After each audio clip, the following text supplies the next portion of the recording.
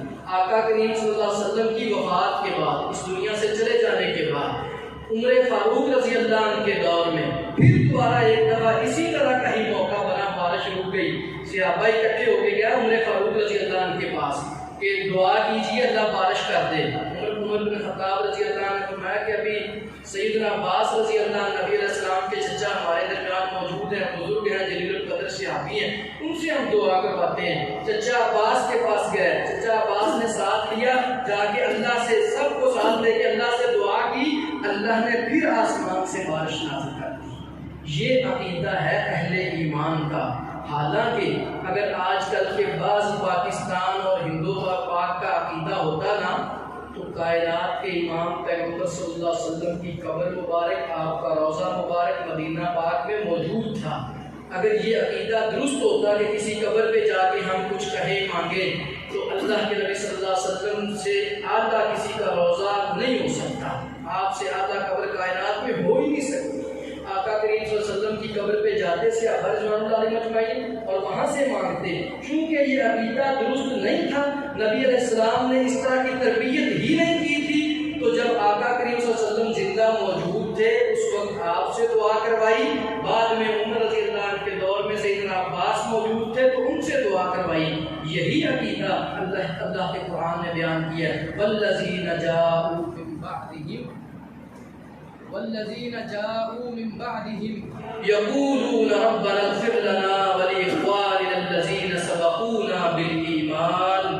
وہ لوگ جو بعد میں آنے والے ہیں وہ پہلے لوگوں کے لیے یہ کہیں گے، یقولون ربنا اغفر لنا، اے اللہ تو ہمارے بھی گناہ معاف کر دے، ہمیں بھی معاف کر دے، ولإخواننا الذین سبقونا بالایمان، اور ہمارے وہ دوست احباب بھائی بزرگ جو ہم سے پہلے اس دنیا سے جا چکے ہیں، یا اللہ تو ان کو بھی معاف کر دے۔